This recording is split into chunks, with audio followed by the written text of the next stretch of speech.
Hello po sa inyong lahat mga ka-crypto. Ako po si Pinoy Crypto Trader at sa video na ito ay atin mong pag-uusapan ang tungkol sa balitang ito kay Shiba Inu, kung saan ay meron daw pong mga whales ang nag-transfer ng kanilang malaking amount na SHIB tokens, kung saan ay sa kabuuan ay umaabot po ng 705.9 billion na SHIB tokens.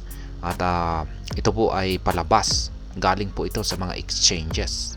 Kaya winidraw po nila galing sa mga exchanges at nangyari po ang mga transaction na ito sa loob lamang ng 24 oras. Kaya yan. Para sa mga hindi po nakakaalam ay isa po itong positive sign or magandang sinyalis po ito na makaka-recover na or aangat ang market price ni Shiba Inu kapag ganito po yung galawan ng mga whales or mga malalaking investors. Yan, kasi yung kanilang intention dito kung pag nagwi-withdraw po sila palabas mula sa mga exchanges ay meron po silang balak na i-long term hold ang mga ito. Yan, i-hold po nila ito ng pangmatagalan.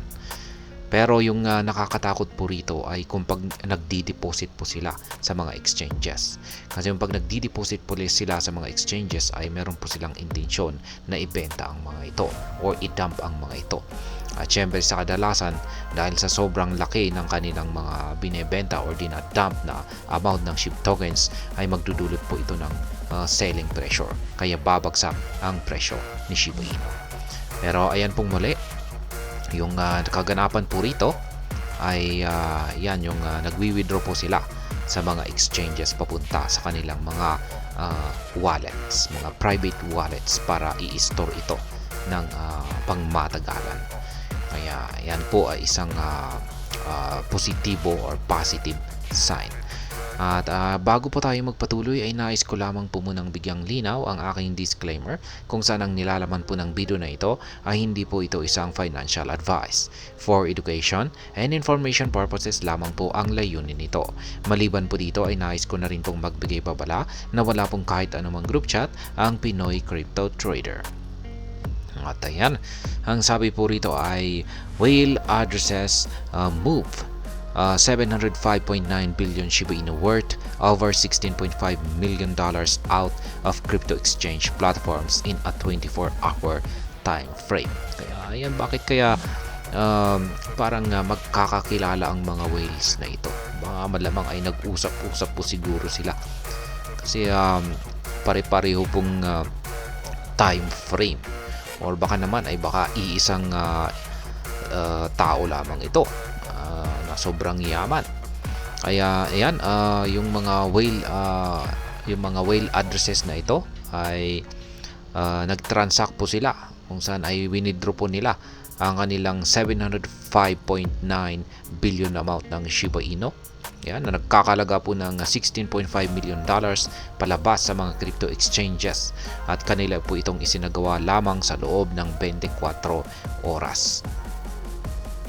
Ayan po yung screenshot ng kanilang mga transactions dito. Ayan, may galing po sa Kraken, yan, B2C2 at saka kay Coinbase. Ayan, pinakamalaki po yung kay Coinbase dito. Investors withdraw 705 billion Shiba Inu from exchanges. Meanwhile, the analytics platform identified 5 transactions showing the transfer of assets out of exchanges, a trend viewed favorably by market analysts. Kaya ayan, isang analytic platform ang nagawang tukuyin yung 5 transactions na nagsagawa ng pagta-transfer or pag-withdraw ng Shiba Inu tokens palabas ng mga exchanges. At yan na nga, gaya na rin ang sinabi ko kanina, ay yung ganito pong galaw or ganito pong pangyayari ay pabor po ito sa market. At yan po ay ayon na rin sa maraming mga market analyst.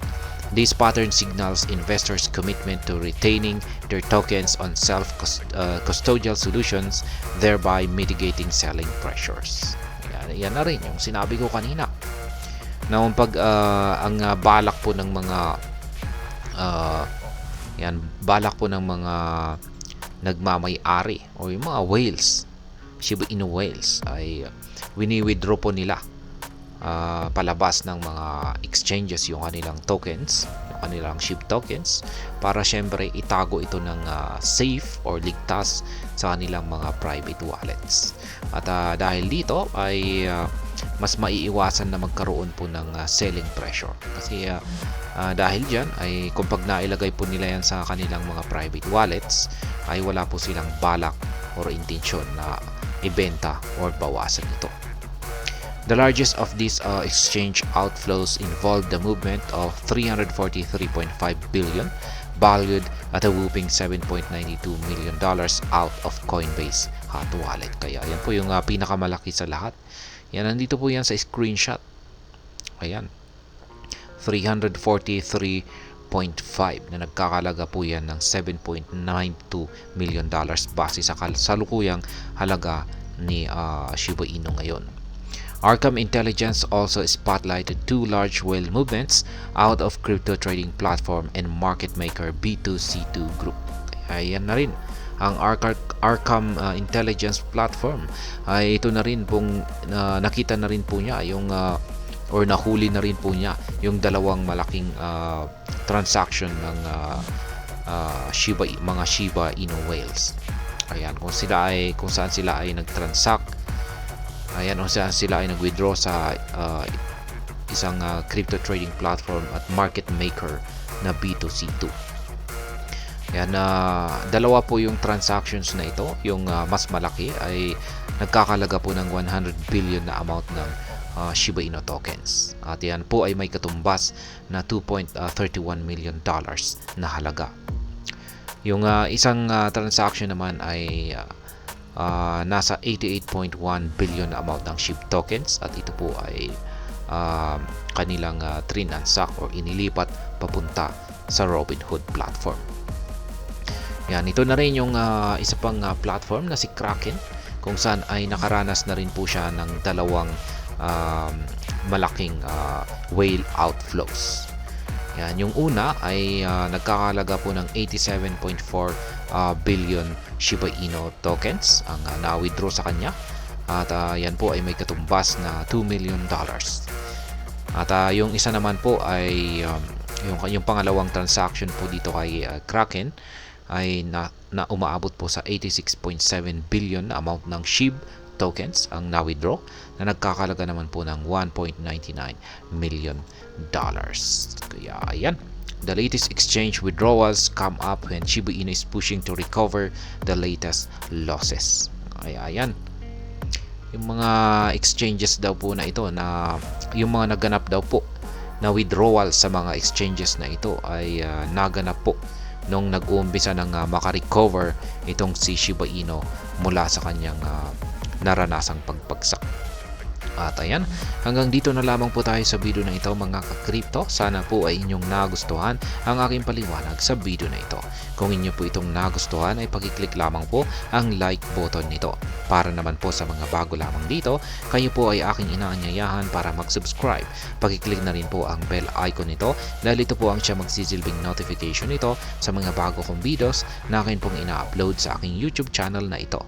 Marami pong salamat sa panonood. Ingat po tayo lagi at God bless po sa ating lahat.